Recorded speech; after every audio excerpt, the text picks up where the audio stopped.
ప్రభువైన యేసుక్రీస్తు యొక్క పరిశుద్ధమైన నామములో ఈ వాక్యం వెంటనే ప్రతి ఒక్కరికి house of vision international ministries తరపున హృదయపూర్వకమైన వందనాలు తెలియజేస్తా ఉన్నాం.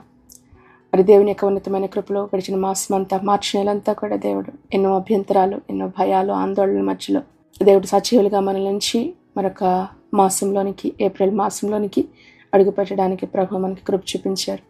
నేను దాని చుట్టూ అగ్ని ప్రాకారముగా నుందునని జకర్యా గ్రంథంలో దేవుడిచ్చిన వాగ్దానం మన పట్ల నెరవేర్చారు. ఆయన అగ్ని ప్రాకారంగా, సంరక్షకుడిగా ఆయనే మన చుట్టూ ఉన్నారు. ఏప్రిల్ నెల 1వ తారీఖు 2026 సంవత్సరం ఈనాటి వాక్య ధ్యానం. ఈ స్త్రీ నా విషయమై ఒక మంచి కార్యం చేశాను, ఈమెను మీరెలా తొందర పెట్టుచున్నారు. యేసుక్రీస్తు ప్రభుని భూస్థాపన నిమిత్తము ఆయన శరీరాన్ని అభిషేకించిన స్త్రీని గురించి ప్రభు మాట్లాడుతున్నారు. ఆయన అంటారు, ఇదిగో తన శక్తి కొలది చేసింది అంటాడు. ఆయన ఉత్తమమైన దాన్ని ఆమె నాకు ఇచ్చింది అన్నట్లుగా ప్రభు ఆమెను గురించి ప్రశంసిస్తూ ఉంటుంటే దగ్గర ఉన్న ప్రజలు అంటున్నారు, ఇది వ్యర్థము, ఎందుకు ఇలా వృధా చేశావు అంటున్నారు. విమర్శల మధ్యలో సమర్పణతో కూడిన జీవితాన్ని మన ప్రభు ఇష్టపడతారు. అది కావాలి ప్రభుకి. ఈ రోజుల్లో చాలా మంది ప్రభుని వెంబడించడానికి, తమ జీవితాలను ప్రభుకి అర్పించడానికి ముందుకొస్తూ ఉన్నప్పుడు లోకం అంటది, ఇది పిచ్చితనం, ఇది వృధా అనే స్వరాలు వినిపిస్తూ ఉంటాయి.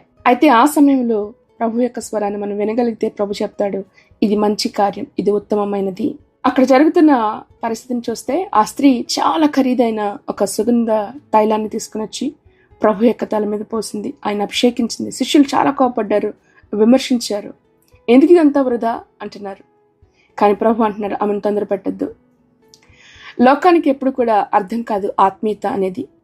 సిలువను గురించిన వార్త నశించిన వారికి వెరితనం, అది మూర్ఖత్వంగా కనిపిస్తుంది. ప్రభు కోసం మనం చేసేది ఎప్పుడు లోకానికి అర్థం అవ్వాల్సిన అవసరం లేదు. ఎక్కువ సమయం ప్రార్థన చేస్తున్నప్పుడు, మందిరానికి క్రమముగా అటెండ్ అవుతున్నప్పుడు, పరిశుద్ధతతో జీవించాలి అనుకున్నప్పుడు లోకం అంటది అంత అవసరం లేదు, అది అతి అంటది లోకం. కానీ దేవుడు చెప్తున్నాడు, ఇది మంచి కార్యం. విమర్శల మధ్యలో ప్రభు కొరకు నిలబడే ధైర్యం కావాలి. ఈ వాక్యం, ఈ స్త్రీ మనకి నేర్పించేది, విమర్శల మధ్యలో ప్రభు కొరకు ధైర్యంగా నిలబడండి. మనం మనుషులను సంతోషపెట్టుచున్నామా లేక దేవుని సంతోషపెట్టుచున్నామా? గలతీయులకు రాసిన పత్రిక 1:10 పౌలు మనకు అదే విషయాన్ని జ్ఞాపకం చేస్తాడు. ఇక్కడ మనం గమనించినట్లయితే ఈ స్త్రీ ఒక్క మాట కూడా మాట్లాడలా, ఆమె పని చేసి చూపించింది. ఈ రోజున విమర్శలు వస్తున్నప్పుడు ఆగిపోవడం కాదు, మీరు ప్రభు కొరకు చేయాలనుకున్నది చేస్తూ ముందుకు వెళ్ళిపోండి. యోసేపును అన్నలు చాలా విమర్శించారు, కలలు కనేవాడు అంటూ దూషించారు. దావీదును తన తండ్రి కూడా లెక్కల్లో వేసుకోలేదు. కుమారులను అందరినీ తీసుకురా అన్నప్పుడు దావీదుని అసలు లెక్కలోకే తీసుకురాలా. ఆఖరోడు కదా, ఇతనేమి రాజు అవుతాడులే అనుకుని ఉంటాడు తండ్రి. కానీ దేవునికి వారే కావాలి. యేసుక్రీస్తు ప్రభుని లోకమంతా అపహాస్యం చేసింది. అయినా కానీ గుర్తుపెట్టుకోండి, వీరు తమ పరుగుని ఆపలేదు, వారు తమకి ఇచ్చిన పనిలో ముందుకు సాగారు. ఈ రోజున ఈ వాక్యం వెంటనే మీరు నీ దగ్గర ఉన్న ఉత్తమమైన దాన్ని ప్రభుకి ఇవ్వడానికి ముందుకు రండి. ఆమె తన శక్తి కొలది చేసి నా భూస్థాపన నిమిత్తం నా శరీరమును ముందుగా అభిషేకించను. చాలా విలువైంది ఇచ్చింది ఆమె, ఉత్తమమైన దాన్ని ఇచ్చింది. ఈ రోజున మీ దగ్గర ఉన్న ఉత్తమమైనది ఏమిటి గుర్తించారా? ప్రభుకి శ్రేష్టమైన దాన్ని ఇస్తున్నారా? మీకు మీ దగ్గర ఉన్న సమయం చాలా విలువైంది కదా, మీకు ప్రభు ఇచ్చిన తలాంతులు చాలా విలువైనవి కదా, మీ జీవితం అది చాలా విలువైంది. అదే కావాలి ప్రభుకి. నువ్వు ప్రభుకి నువ్వు అర్పించగలవా? అది ఎప్పటికీ కూడా వృధా కాదు.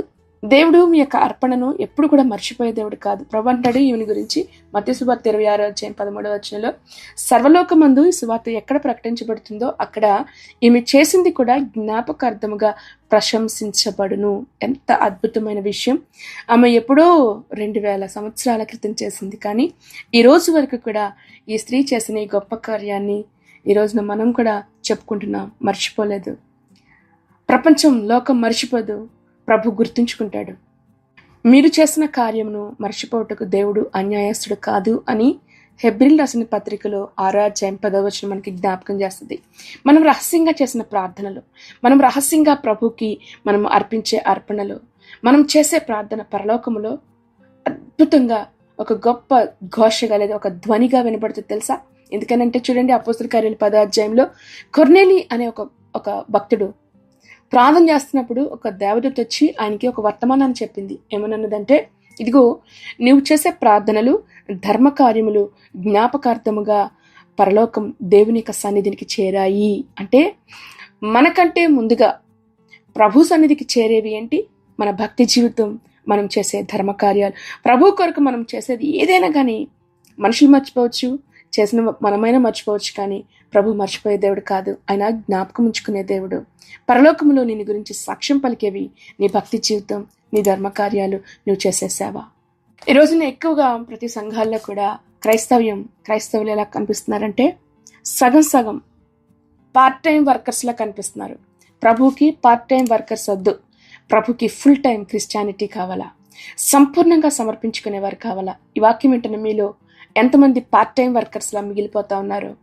లేదా ఫుల్ టైం ఎప్పుడూ ప్రభుకు అందుబాటులో, క్రమముతో ప్రార్థించే జీవితాలు, క్రమముతో మందిరాలకి అటెండ్ అయ్యే అలవాటు కలిగిన క్రైస్తవులు మీరు ఎంతమంది ఉన్నారు? ఆలోచించండి.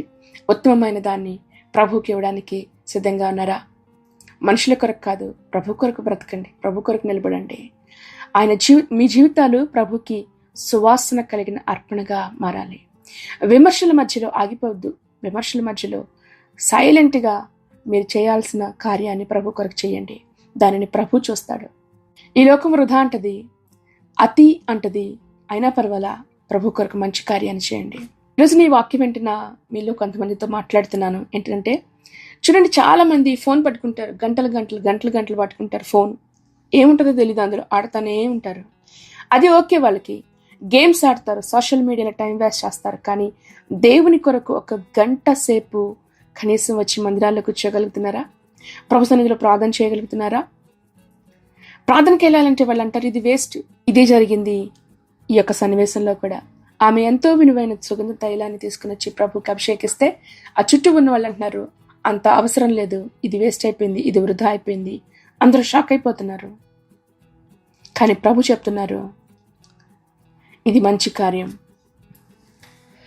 లోకం అంటది ఇది క్రేజీ, ఇది చాలా ఎక్కువ, ఇంత అవసరం లేదంటది. కానీ ప్రార్థన చేస్తున్నప్పుడు అది వేస్ట్ అనొచ్చు, మందిరాలకు వెళ్ళడం బోరింగ్గా అనిపించవచ్చు.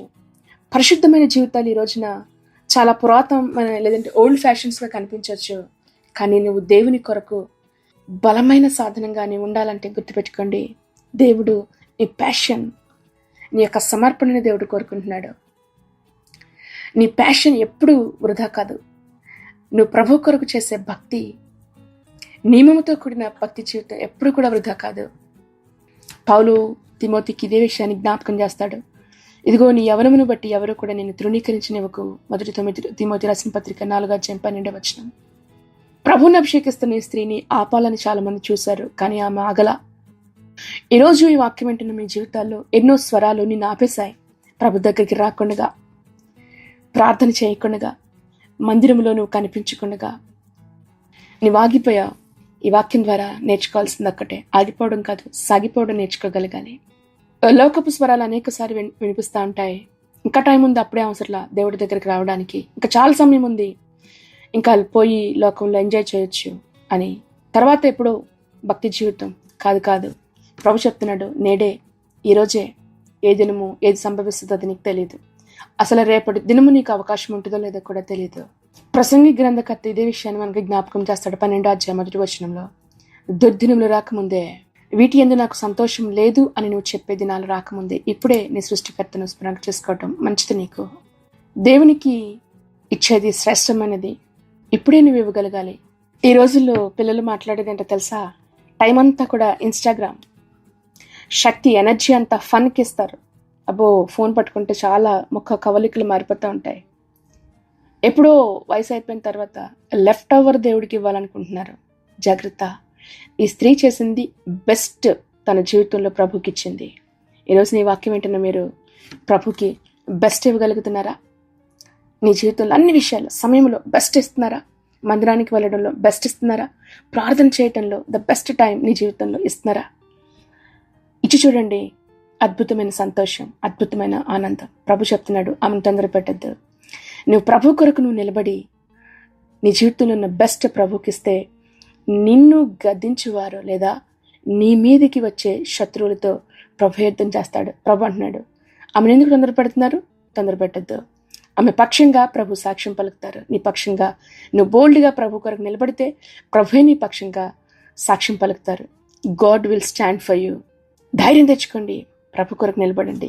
మాట్లాడవలసిన చోట ప్రభు కొరకు మాట్లాడండి. సాక్ష్యం చెప్పవలసిన చోట ప్రభు కొరకు సాక్షిగా నిలబడండి. నిర్ణయాల్లో ప్రభువుని పెట్టుకోనండి. నీ జీవితం ఎప్పుడు వేస్ట్ కాదు. నీ జీవితం అద్భుతమైన దీవెనతో దేవుడు నిన్ను నింపుతాడు. నీ యవ్వన కాలాన్ని స్ట్రెంగ్త్తో నింపుతాడు. నీకు ఇవ్వబడిన సమయాన్ని దీవెనకరంగా, నీ భవిష్యత్తు ఆశీర్వాదకరంగా దేవుడు నిలబెడతాడు. ఈ వాక్యం ద్వారా ప్రభు వాళ్ళందరినీ దీవించి ఆశీర్వదించును గాక. Amen, amen. తలలు వంచుదాం, ప్రార్థనలోకి విందాం. మహాపరిశుద్ధుడైన తండ్రి, మీ పరిశుద్ధ నామాన్ని బట్టి నీకు స్తోత్రాలు. నూతన మాసంలో అడుగు పెట్టడానికి మీరు మాకు ఇచ్చిన తరుణాన్ని బట్టి మీకు స్తోత్రాలు ప్రభా. అవును, మా జీవితంలో ప్రతి దినము ప్రతి ఘడియ నీవు మాకు అనుగ్రహిస్తున్న గొప్ప కృప మాత్రమే దేవా. ఇందుకు మేము అర్హులము కాదు, యోగ్యులము కాదు, నీ కనికరం మాత్రమే. ఇదిగో నాయన, నూతన మాసంలో అడుగు పెట్టాం. ఆరంభంలో నువ్వు తోడైన దేవుడు, ముగింపు చేయడానికి కూడా నీ శక్తిని బలమును మీరు మాకు దయచేయండి. ఇదిగో వాక్యం వింటున్న ప్రతి ఒక్కొక్కరిని కూడా దీవించి ఆశీర్వదించండి. నీ కొరకు ప్రభా బెస్ట్ ఇవ్వలేకపోతా ఉన్నారేమో అయ్యా, లెఫ్ట్ ఓవర్స్ నీకు ఇస్తున్నారేమో ప్రభా, మిగిలిపోయినవి అలా కాకున్నట్లు ఇదిగో దేవా ఉత్తమమైనది మా జీవితాలు. నీవు అనుగ్రహించిన తలాంతులు, నీవు అనుగ్రహించిన సమయం ప్రభా నీకిచ్చి నిన్ను మహిమపరిచట నేర్పించండి. భవిష్యత్తును నువ్వు ఆశీర్వదించే దేవుడు, బలపరిచి నడిపించమని అడుగుతూ నీ కృపాహస్తాలకు దేవా ఇదిగో ఈ సమయంలో కన్నీటితో దుఃఖంతో ప్రార్థిస్తున్న వారి కొరకు ప్రార్థిస్తున్నాం. జ్ఞాపకం చేసుకునండి. నిశ్చయంగా నీ బిడ్డలకు కన్నీటిని ప్రభా సంతోషంగా మార్చువా. దిక్కుతోచిన స్థితిలో ఎటు వెళ్లాలో అర్థం కాకుండా ఈ వాక్యం వింటున్న వారు ఉన్నారు. అటువంటి వారిని దర్శించండి, ధైర్యంతో నిలబెట్టండి. నీవే మార్గాన్ని నిర్దేశించమని అడుగుతున్నాం. సహాయం చేయి పట్టుకుని అడుగులు వేయించు ప్రభా, బలపరచండి. అనారోగ్యంతో ఉన్న వారిని దర్శించండి, స్వస్థతను విడుదల దయచేయండి. ప్రతి రోగము పైన నీ బిడ్డలకు విడుదల దయచేయమని అడుగుతున్నా.